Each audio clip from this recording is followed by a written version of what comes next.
And now, everybody, MC Serch. MC Serch. MC Serch. MC Serch. MC Serch. Serch will never stand still. Really, really excited to have this young man, this stallion. Been a fan watching not only the show, but also him playing a very interesting character on Ozark. I'm asking him about that. More thugged out maybe than he is on Power. Ladies and gentlemen, Joseph Sikora is in the building. Yo, good to be here, Serch. Pleasure, man. How far back in hip hop do you go for real? Because you look like you're like 15 years old. That's so grateful. I mean, I'm so grateful for you to say that. I'm 45, so I can't even remember when my friend Chris Bells in Chicago brought home, because he went to Disney Magnet, and he's just like, he brought it home. I think it was Fear of a Black Planet, and because I just remember the horn, and he's just like, yo, this is the future. And I was like, listening to it, and it blew me away. And I could tell, like, this is the birth of something. And he also said to me, he said, yo, you know tagging? And I was like, no, what's that? He's like, you know graffiti? I'm like, yeah. He goes, we're going to be graffiti writers. We got to choose names. I'm like, all right. He goes, here's a mean streak, all right? And I got this Sikora marker. It's like, we're going to go write our names. And then so we go out. We're in the neighborhood a little bit. He's like, no, not in our neighborhood. In other people's neighborhoods. Right, so we got to go. And that's one of my favorite things about third base. But it was any kind of hip hop. But like when I had a marker in my jacket to tag of where I went, because I was just a product. The environment. Wow, dropping lyrics already early on. I need to have shots fired on But that. man, I got to tell you, like that, it made such a difference to us, because you guys who are not much older than us, probably 5-6 years, but to us, or that's 10. But it's fine. It's like that's that next, the earlier generation. And to us, we're like, yo, third base. No, they're, and then of course it's right in your face. KRS-One, of course, he wrote KRS-One, but you're like, yo, like everybody in hip hop that was like a writer was so big for us who were also writers. It was like a big, huge thing that was like this incorporative thing. Like, it was like hip hop was inclusive. Yeah, it definitely was. And I'm hoping that they bring in your black book. I brought you a black book and some markers. Oh boy, all right, I'll get down. That's what I'm waiting on. I sent somebody to Pearl Paint to they're supposed to boost it, but not give them my credit card. So they will bring a black book and a marker, so you can tag up right here. Nice. I want to go back to obviously Chicago. My friend Scotty B would be really mad at me if I didn't go Chicago. Hello. But what was it like growing up being an East Coast hip hop head in Chicago? Because I remember Chicago being, the Midwest. So you had, Crucial Conflict early on. You had Do or Die. You had Twista.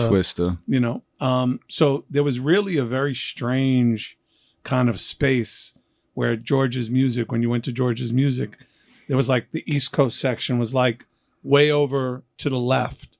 And you had like all the West Coast and the Midwest stuff. It's interesting. I feel like most of us, and I mean white, black, Latin, almost everybody that I knew listened to East Coast hip hop.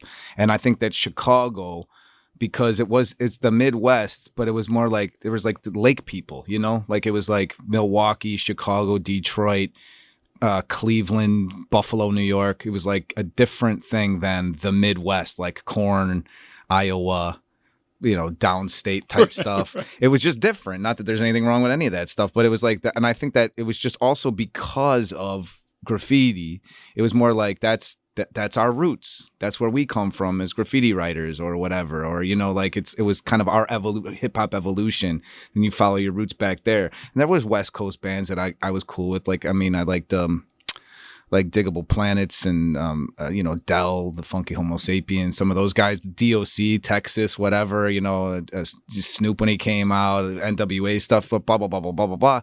But it was almost like that was further away from, like, I don't know. I just rocked with the East Coast style stuff and just felt like that's where I fit in more. And I think that was just like I was saying, it was such an inclusive feeling at that time with like Third Base and EPMD and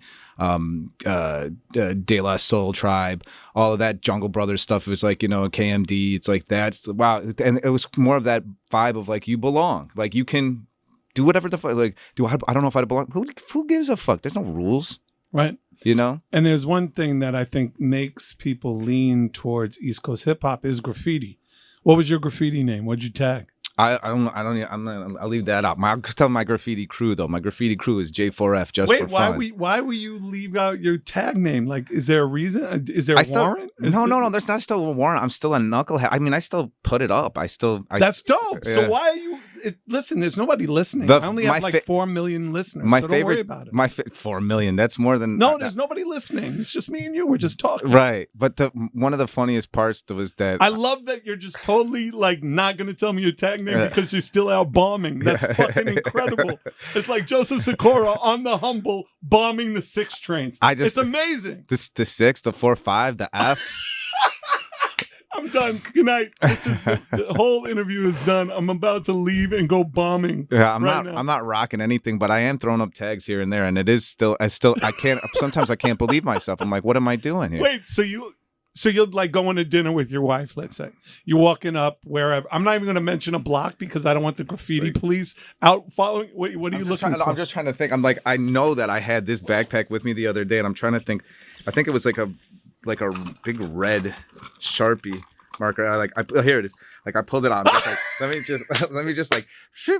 I'm done. And literally, I have my wife like Cobble Hill. You're going down Cobble Hill in Brooklyn, right? I now blew your whole spot up. The graffiti police are on you right now. Yeah, right. Listen, it's rare that I'm tagging in Brooklyn though. It's mainly when I come to the city. Like I gotta say, like I was on the Bowery the other day and I was like, oh man, this is look at all these tags right here. I'm like, let me just put up right here. Like this is fun. And my wife will just be like rolling her eyes, like, honey, what are you doing? They're like, and the best is, anybody that's ever seen me when I don't have a mask on, it's like people will be like, that Tommy from Power right now, man.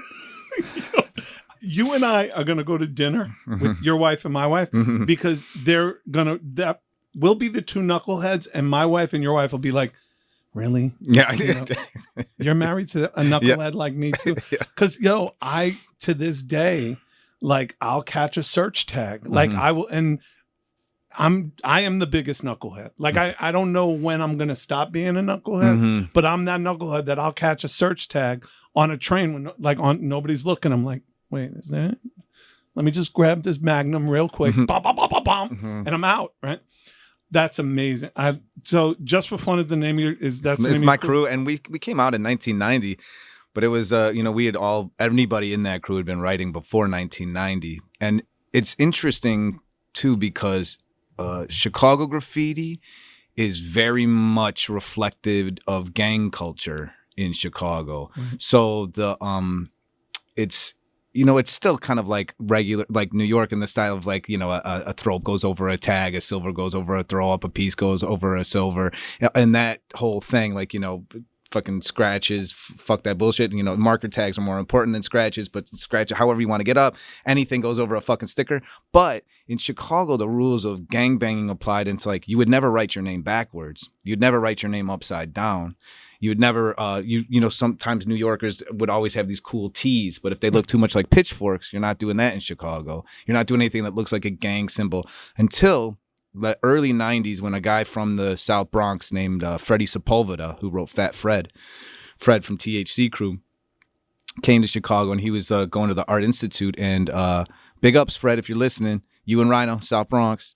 But he basically told us, he's like, yo, you don't have to follow that bullshit. He's like, check this out. He's like, look at people, like, go back to even the 80s, early 80s. Look at these early New York writers. Like, you guys are missing it.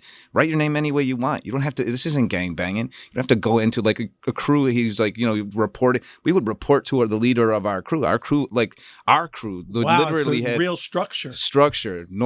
He literally, for me to get in the crew first, I had to do a tag on every station from Howard to 95th Street.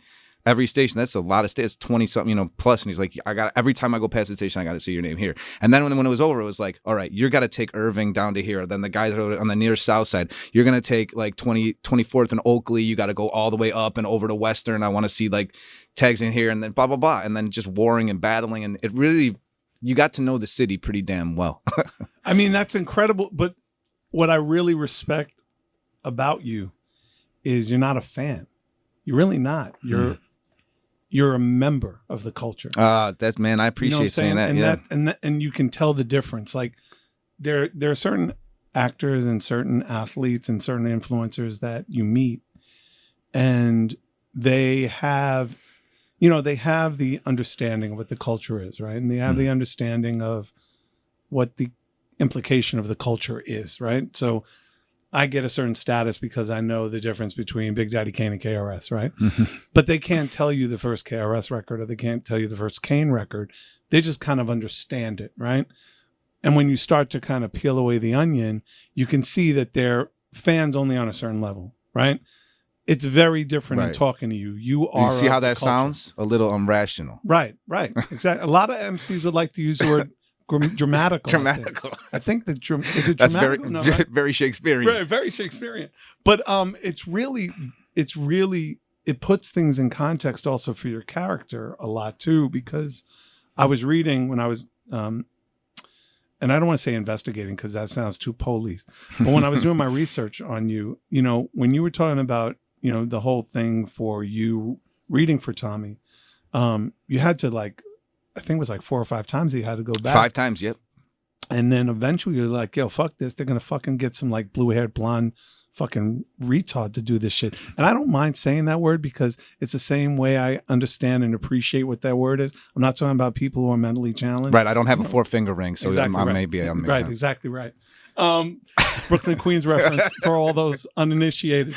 But you really kind of saw it as okay, if this is going to be like Fugazi, I don't want to really be a part of it. You really. Well, it wasn't so much that. It was almost like it wasn't say, oh, if it's going to be like this, as I don't want to be a part of it. It was more like I was just being negative, and I think that there's a certain jadedness that you can kind of build up over the years of Hollywood, and I think that jadedness comes from actual events that happen most of the time. I think that Hollywood does get it wrong often. I think they're getting it more right now, and by getting it wrong, I think that they often admire maybe looks over or looks over reality, and maybe now they're getting more followers over talent or something like that. I think that that's often it's Hollywood is not a risky place. It's not a place definitely not to take risks. So I felt like I would be the riskier choice because I never totally fit in to a mold. I was fine looking, not great looking. I was my manager from the Bronx, who I love, who's a great lady, Myrna Jacoby, give you some love. She said, she goes, I said, and she's a member of the tribe, obviously. There you go, yeah. Jacoby and Myers. Yeah, that's right. She said, she goes, I said, well, how come I'm not getting this? How come I'm not getting that? She goes, one of the problems is, you look at your picture and they think they're getting white bread. You open your mouth and they're getting pumpernickel. Oh my God, I love her. Yeah, I love you. I love you, Ma. I love you wherever you are. You get extra.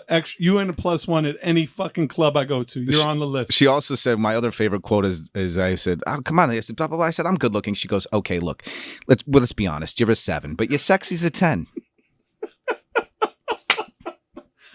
She's a grand finale type bonus. Yeah. And she is the one I would call the microphonist. So it was more about the jaded part, not so much, but I just felt, if they're getting it wrong, they're going to get it wrong. Who cares? I'm going to just go in there and do what I do me. I just felt like they would probably not cast me because I would be the riskier choice.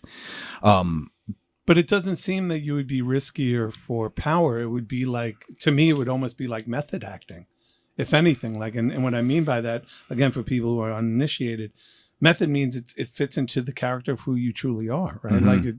You're pulling from actual experiences.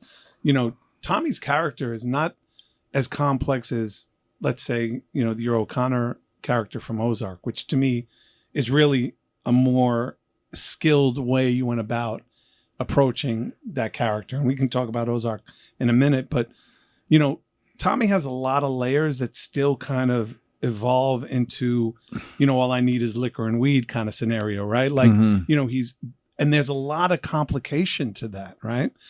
But if you don't know the culture, you're lost in that character.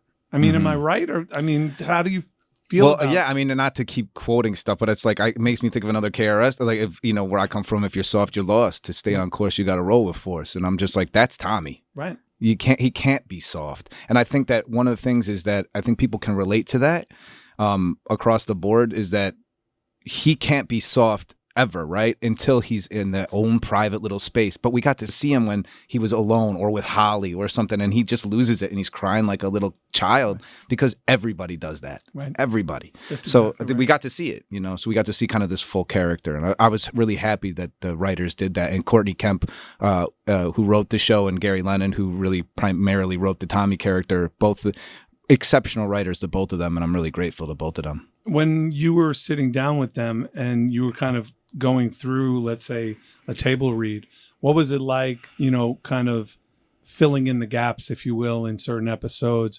Was it a much more inviting scenario, or were you just trusting the written word? I trusted 50 Cent a lot with anything that I had a question about, like, because I was never moving copious amounts of powder.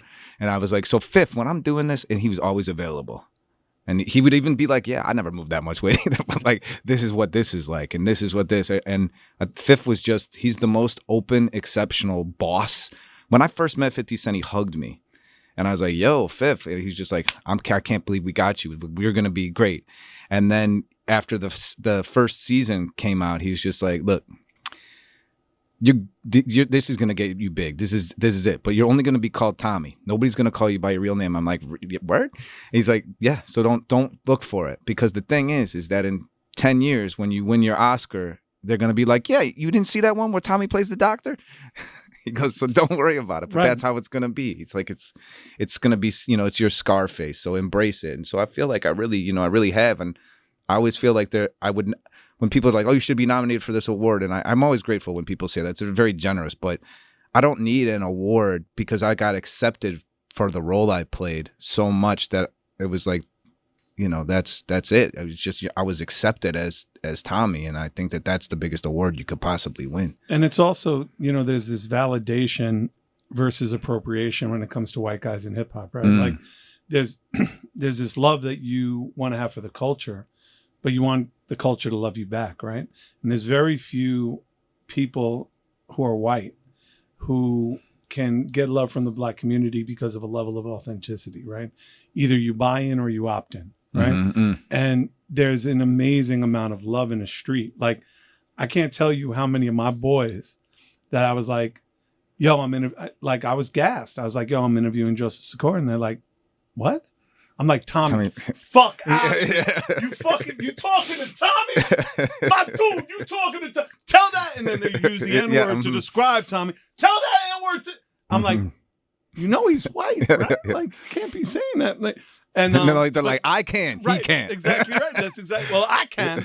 But I mean, there's just so much respect. And there is something, it's funny. And I'll share a story with you that I haven't really shared, I don't think, with anyone. Spike Lee had asked me to read for Malcolm X, me and my ex-partner. And we came in and we were walking into a room right on in Chelsea, where his studio was with Robert De Niro, the same office.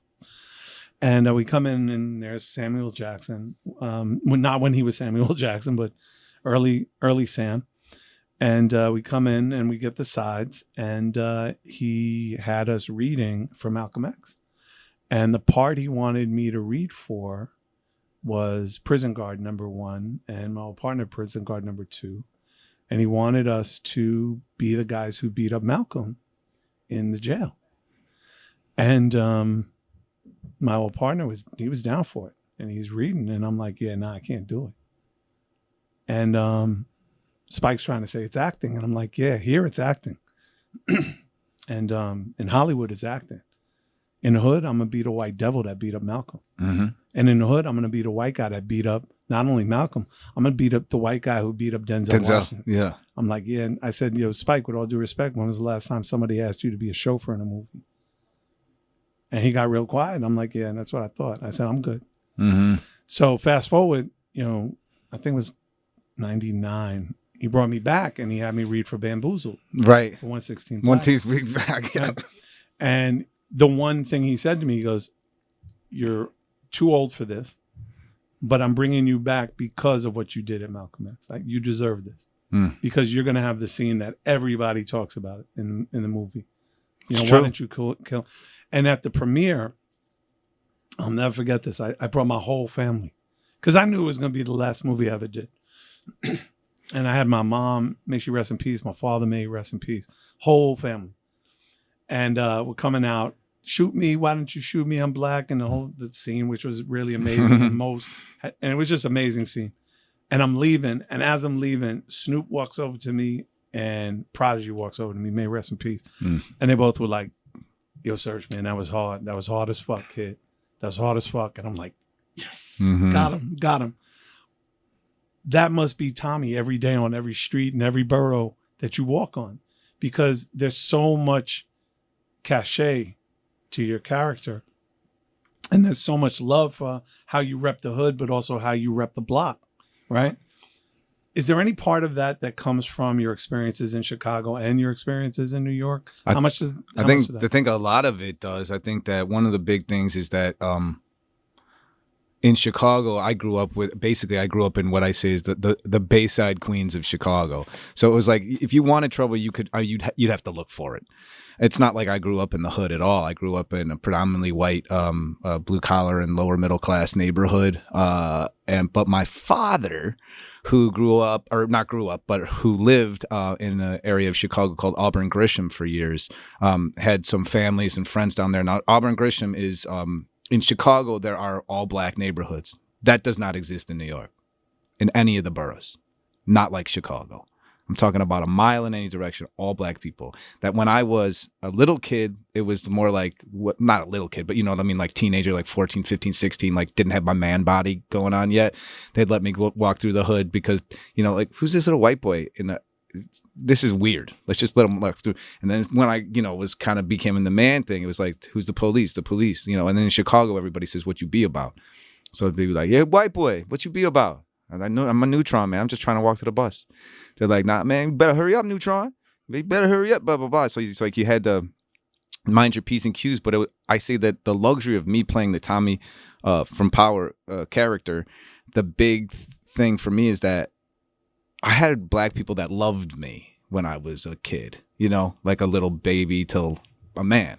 And so there was that, like, I always knew that I'm white and they're black or whatever, like whenever that kind of comes into your mind.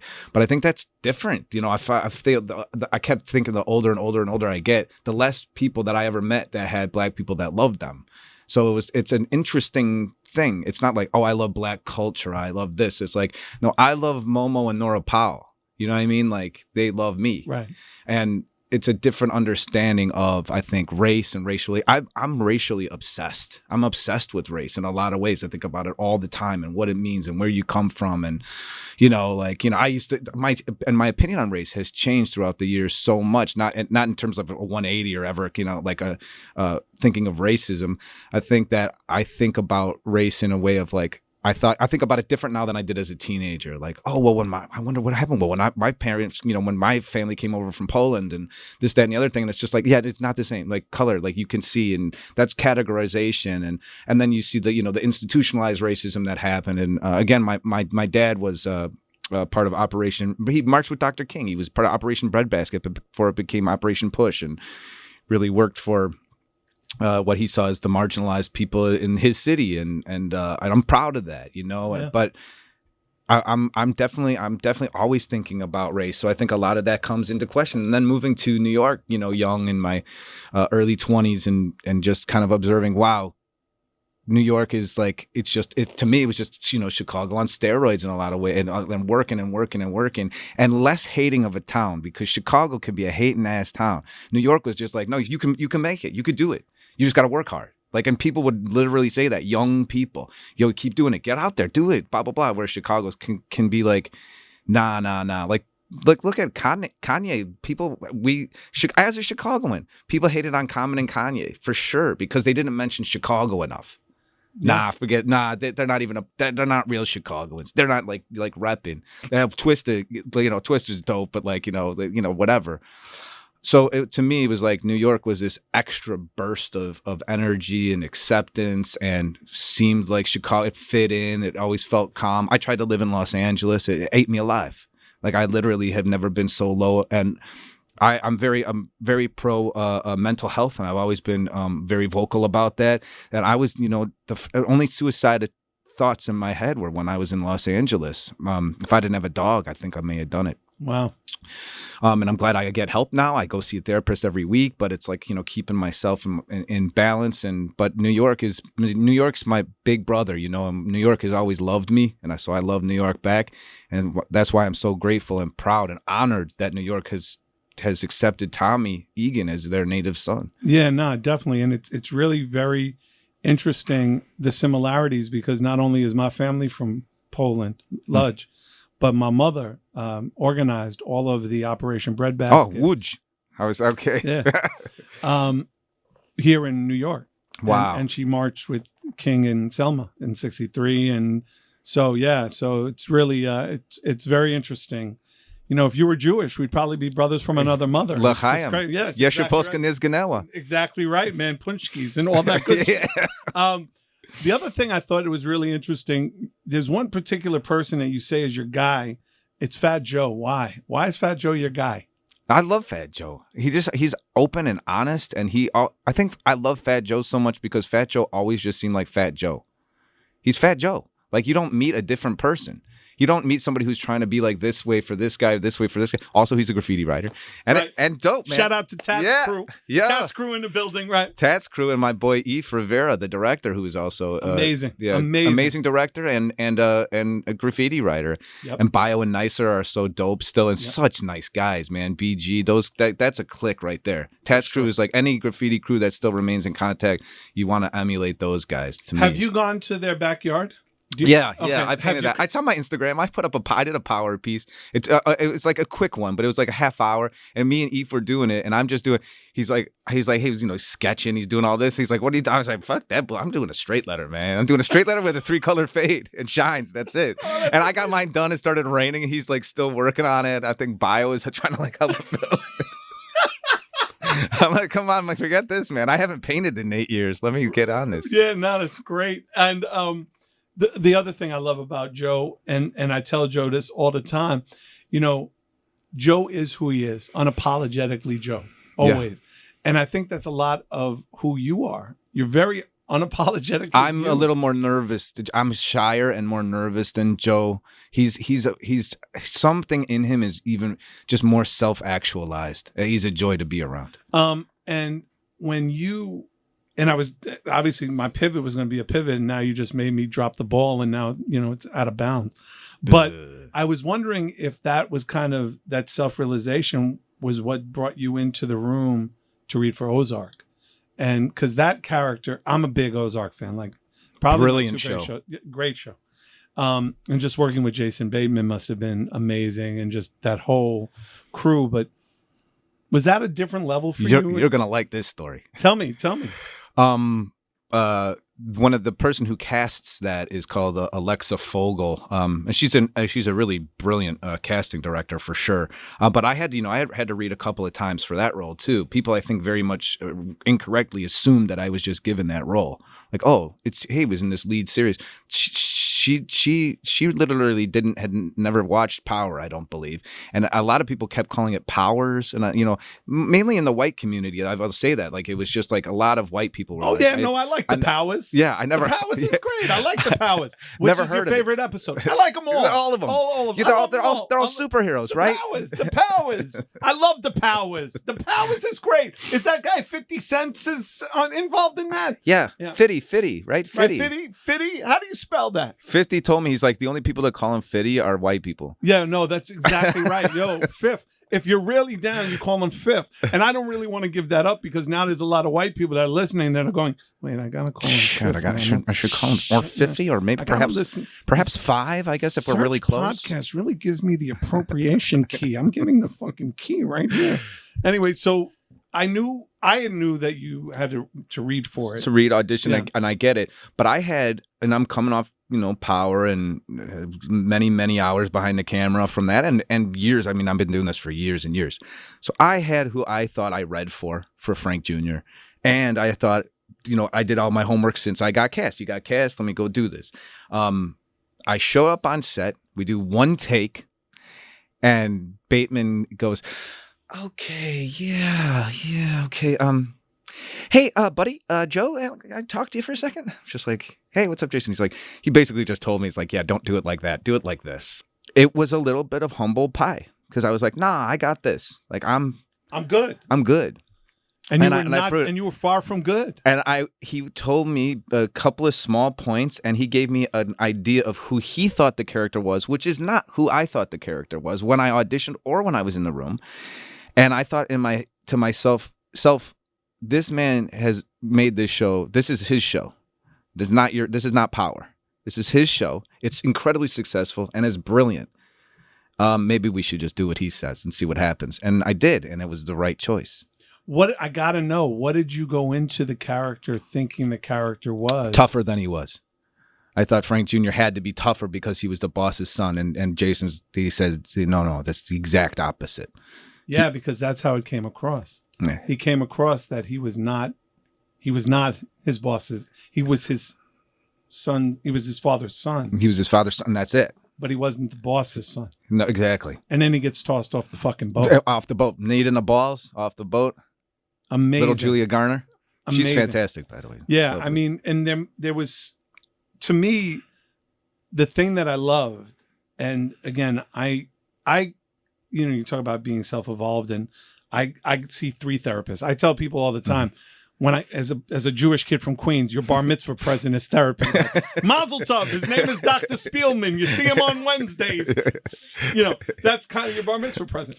But I knew very early on there was things that I could do and things that I can't do, and I knew I can't be an actor. Like I just, I'm sure if I really put my mind to it, I could, but I'm not an actor.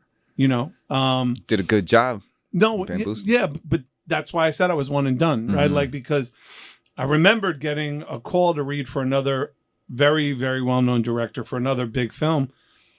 And I wet the bed. Like I couldn't do it. Even though they invited me to do this role and invited me to like Italy for 6 months, I was like, yeah, no, I'm not doing it. I can't do it.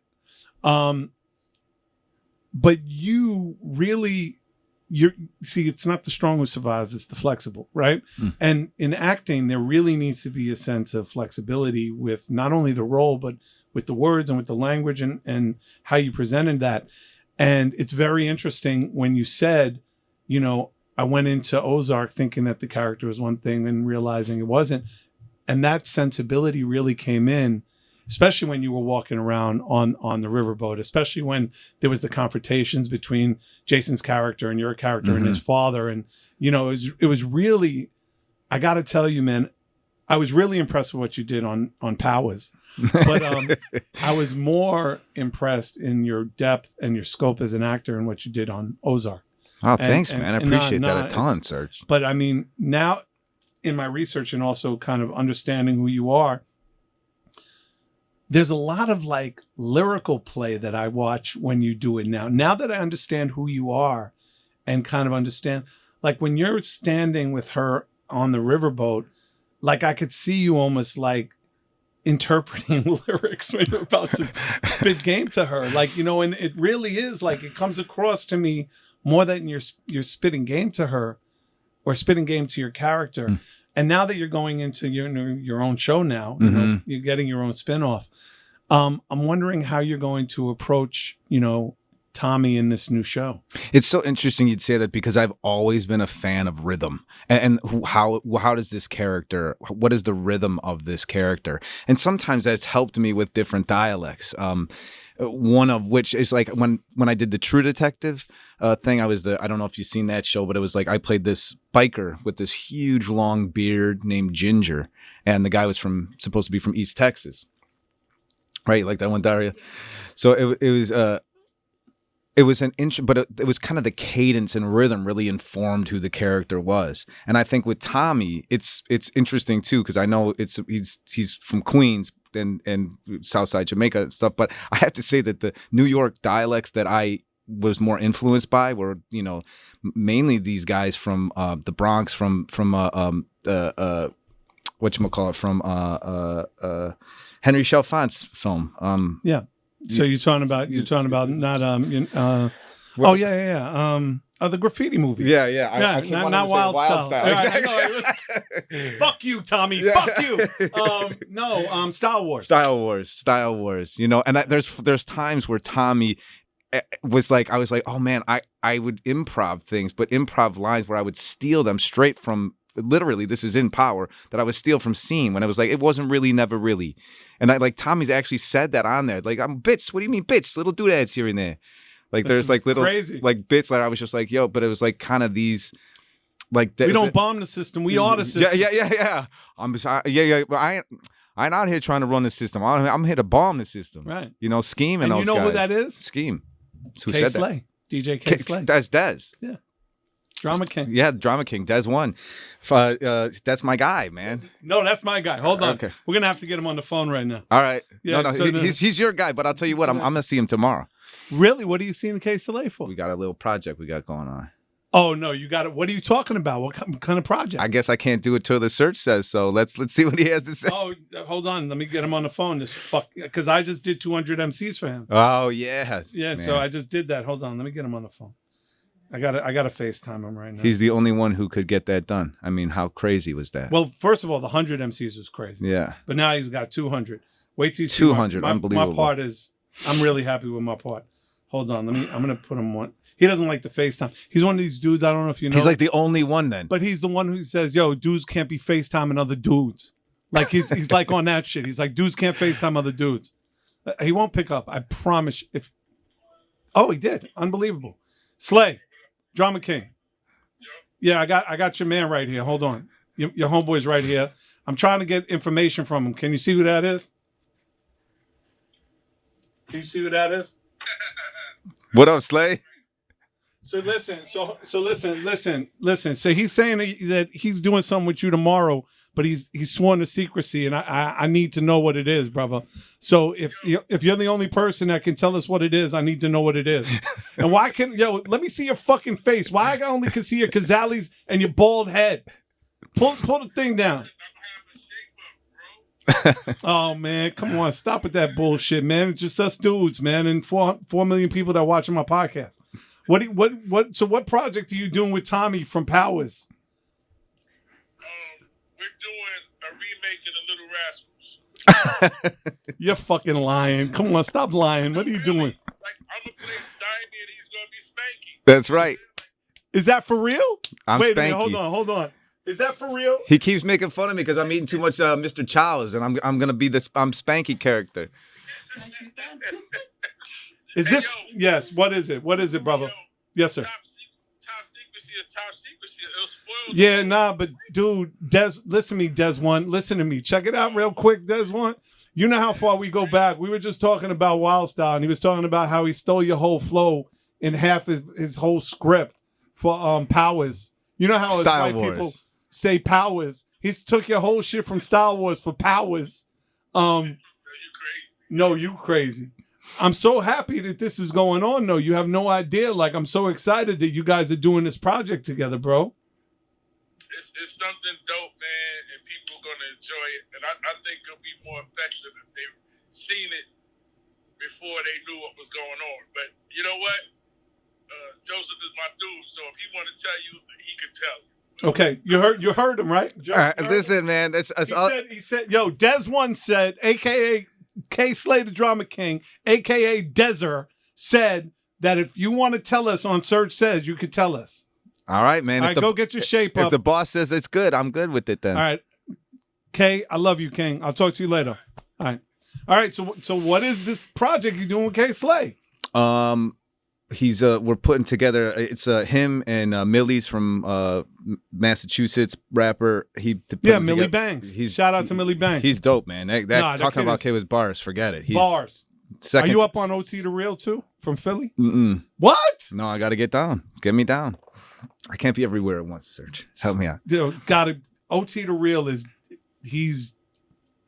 Anyway, I like Millie Banks. So anyway, go ahead. So me and Blanco are gonna get up and it's Millie and Kay Slay's song, but I'm gonna jump in. I'm gonna hit my 16 bars, and I haven't written words and lyrics in forever. What? Yeah. So I was like, let me get down. Wait a minute. Hold on. Let me put a beat on. I need to hear some bars. Have you been practicing? Well, I don't want to. No, I don't put me on blast right now. No, first of all, it's never on blast. All right. It's on really like this. It's on peace. Wow. That's great. I'm so happy for you, man. It's like, did you break dance? I was never very good, but I mean, I used to MC a decent amount, man. Do the open mic contest in Chicago. We would go all over, South Side, North Side. Wow, that's amazing. I mean, what was your MC name? Same as my graffiti name.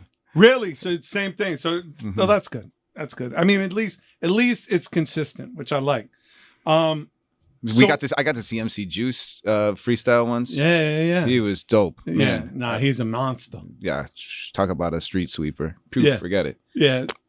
Incredible. It was incredible. But we had a lot of guys. I mean, did a lot of cool. You know Freddie Rodriguez, the actor? Yeah. Freddie was a dope MC too. Really incredible. Really good. Yeah. So are you rhyming as Tommy? Yeah. That's nuts. Yeah, I asked Tommy, totally Tommy persona, which would be different, obviously, than how I would normally sound. But Queen's accent. Yeah. Mm-hmm. How much time did you put into this? Just a couple of hours. I didn't want to overdo it, and I figured like if something's sloppy or something like that, I got some good guys to help shape it up a little bit. It's only 16 bars. No, I know. So you're going into the studio, obviously, and this is happening tomorrow. Amazing. You coming through? You know what? I wish I could. I'm on a plane. So I'm in town. The reason I'm in town is my daughter's getting a billboard on Times Square. Unbelievable. She's in a rock band called Pom Pom Squad. Wow. And her... Congratulations, bro. So Spotify identified her as the artist to watch. I went to school with a lot of dudes that are like, and I found out that a lot of guys that wrote actually went to work for the MTA. Oh, interesting. Yeah. And they all are retiring, and they're retiring, and they all have their subway keys. So what do they do with the keys? They go underneath the ground and they start bombing again. Wow. So they literally made a life working for the MTA and then got through the MTA and now are out in the street and they're bombing. One of the best things I ever seen was this random bubble down, I think it was in the 6 tunnels. But it was just a random bubble, no, not signed by anybody, but obviously an old writer that said, "Hey, kids," or "Hey, don't bother. Whatever you're gonna do was done better by a 16-year-old in 1980 that was high on angel dust." Right. You're gonna do right here. Don't even bother. I was like, well, I had to the be a big guy. Brooklyn Marriott that I'm staying at right now. Shout out to the Brooklyn Marriott has a canvas that says Brooklyn, and there's people that tagged all over it, and I gonna grab a Sharpie, catch a tag before I go up to see my wife in a room. Gotta do it. You also got another project coming up that I was watching on your Instagram. It's Fear. The movie Fear. Yeah, I did it with Dion Taylor, Roxanne Advent, Hidden Empire Film Group. They also did, Black and Blue, The Intruder that I was also in with Michael Ealy and Megan Good and Dennis Quaid, obviously. And Dion's done a ton of films. He also directed the finale of the Force show. Right. He's an amazing director. He's from Gary, Indiana originally. He and his wife live on the West Coast now, but he's amazing. And we did this film for not much money, and it's me and King Batch and T.I., Ruby Modine, who's fantastic, Annie Alonso, Idol Goldberg, who's from Snowpiercer and Peaky Blinders and all this stuff. He's part of the tribe. Yes, he is. And I will say this. Peaky Blinders is the one show where I shout out one of my business partners is a guy named Tom Wheely. Shout out to him. He's from London. And it's the only time I get my Cockney right is when I say, courtesy of the Peaky Blinders. When, because they cut everybody. That's the only time I get it right. And I can call him and say, hey, I'm going to be delivering the MF Doom episode, courtesy of the Peaky Blinders. And he's like, oh, that's really good. So anyway, that's amazing. So when does that drop? That's coming out on Valentine's Day, February 14th. Wow. It's going to be great. It's really great because it talks about the pandemic, but it doesn't necessarily say what, now because we had the COVID, then we had the COVID, the Delta variant, and then you have this variant, that variant. So we're in the midst of yet another fucking variant where these people are over this bullshit, and it's still very real. So it's crazy. So it's a thriller, but then we are at this weird mansion lodge up in Lake Tahoe, and some weird, freaky shit is happening, and then we're getting notifications on the television about the COVID, the next version of the COVID that's coming in, and some freaky shit starts happening. So check it out. It's going to be big. Yeah, no, I think anything that you do is going to be big, man. I just think that you've created such a following for yourself, man, and I think it comes to a lot of this authenticity of who you are. You know what I'm saying? Like, there's certain people that have separation from their characters, right? And then there's some people that you just love them because they're who they are. Mm-hmm. And not only who they are, but they're who you think they are. Mm-hmm. And that's you. You know what I'm saying? Like, you really are the person that we think you are. You're kind, you're on point like a sniper, you're up and down like 6 o'clock, and there's no facade with you, and it's really a beautiful thing to be in the same room with you, to kind of talk to you, to break bread with you. And man, I really want the best for you, the best for your wife, more success. Your brother Albin's a genius. Yeah, thanks, Serch. Shout out to Albin. Shout out to Albin. Thank you for setting this all up. And we're going to be sending you some Manscaped gear. We got some Bruetta tea we're going to send to you and your wife. A lot of fly shit we're sending you. Got a black book somewhere.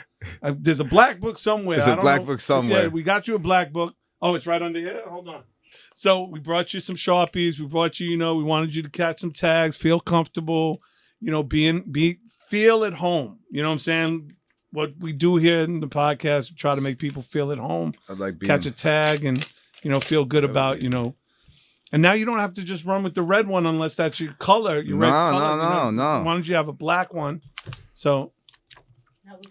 Oh, I know, and we're going to know the name now, too. I was just going to do a J4F anyway. Well, you can do a J4F, too. Yeah, you have to take the cap off. That's probably number one, is taking the cap off. Oh, the hand style is nice. Dudes are looking up in the control room. They're like, oh, is he really that nice? Have you seen any episodes of BMF? Yeah, I think it's dope. It's really amazing. I think Raising Kanan, though, that's my super jam, though, is amazing. Because they did an amazing job getting 1990s so right, like without overdoing it. Yeah. And I think Joey Badass is next level. Amazing. He's amazing. He's killing it. He's killing it. Patina's great. Joey Badass, Mackay, fantastic. But Joey Badass, man, when I first met him, I said, that's probably something maybe that I wouldn't have wanted to hear necessarily. He took it like a champ. I was like, I wasn't sure about the character at first, Joey. I wasn't sure. Did you see him in Mr. Robot with Rami Yeah, Malek? which was such a totally different role. But I mean, he's an actor. He's an excellent actor. But the thing was, is that the whole, he was doing, I don't know, rock. But I said, that you made that choice and you never varied from it. Right. Because a good friend of mine, I'll just say it, David Schwimmer, when I was doing Tommy, believe it or not, David Schwimmer said to me, he goes, look, everybody else, congratulations, you finally got something. And Schwimmer says, all right, now you got to do the work, because if you're not the same guy in the first take of the first episode, whether that show goes one episode or a year or 10 years, if you change at all from the guy that you show up with, the audience will turn on you and they won't even know why. And he's right. That's why Tommy was always Tommy. Always. That's a beautiful, shout out to Schwimmer. Thank you, David, for setting my man right. Yeah. That's amazing, bro. Great story. And he's a Chicago guy. So yeah, well, he was born in Flushing. and then raised out in L.A. really, and then Chicago for a long time. He was out. Chicago loves claiming him, but Right. I don't know if he claimed Chicago back totally. But his theater company's there. I worked with his theater company a bunch of times. Okay. So that's probably also the relationship. How did you meet David Schwimmer? I was doing a play called Hard Times and playing this little English fella. He thought, he was like, man, there's had free goes first. I thought you were English, and then I was like, oh, well, that's a compliment. But I think that a lot of actors don't know the difference between different English dialects. So like, especially at the time, this is like before Game of Thrones and all that stuff. So I mean, if you're doing a kind of an RP, like just like a regular English that you do, that would be the received pronunciation, the Queen's English type thing, is very different from like if you're going up north and you're doing a northern style thing. It would be like a little bit of like Mancunian or whatever. They definitely have that, northern thing where you don't do the A type thing, or then my Welsh is terrible these days, but that is, I don't know what the problem was. I went down to the common for a bit of cock. Yo, how you just went into that is amazing. I'm terrible. Like, I'm the dude that I'm literally the slap in the bass dude. Like slapping the bass. I'm terrible. Back in the day, I used to date a Caribbean girl. And like I would definitely like be absorbed with her family, eating oxtails and all that. Mm-hmm. And, like, I would try my best to impress girls by saying, me yanke nada yardi, star.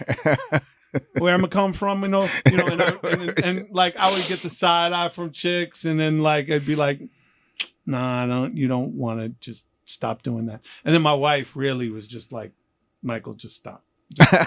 Please stop. You're embarrassing the entire family. Just please stop. But I mean, was that something also that came naturally to you, dialect and just picking up dialect? I think it was always interesting that when my grandmother spoke Polish, I was always so fascinated by it. And I never learned the language, fluently at all. I mean, I got thousands of words. My wife is a fluent Polish speaker, but that was her first language. And I think there was something to that of like mimicking that. And then also we had a lot of people from Ireland in the neighborhood where I grew up whose parents were from different places in Ireland. And just the people that had that, real like Dublin-y style, it was totally different to my ears than the people who were from like out in the country and had the country thing, or like the Cork and Kerry was, you could hear the difference of like the granny creaser with the teasers under her skirt, or then northern people, like I took your picture out and I fucking pissed on it, but that'd be somebody from like the way in Northern Ireland.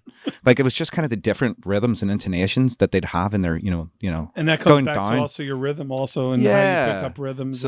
So I was always interested in that stuff. Now I'm not saying I'm perfect or a genius, but I can learn. I got a good ear for that stuff too. Whereas like Tommy was an interesting thing too, because it's like it's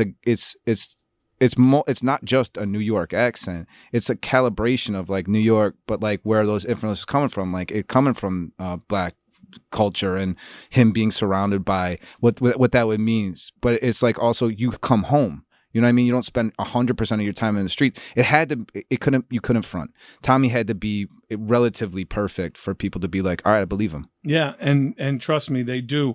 I'm now kind of, and if you want to tell me mind my business, I'll mind my business. How'd you meet your wife? She in the business. So she's in the business. Yeah. Is she an agent? She's a manager. She's a makeup artist. Oh wow! So was she doing your makeup? Mm-hmm. Yeah, on Boardwalk Empire. Okay. Oh, I love that show. Like I was just remembering when you were on that show. Yeah, scumbag. Yeah, Michael K. Williams. May he rest in peace. Rest in peace. He was a really nice guy. I actually got to hang out with him a few times when we were both down in New Orleans doing some work. And I did him. And then also when I was in Lafayette, I was on that show Underground about the escaped slaves for a little bit. I played this crazy, weird character named Frog Jack, who I loved.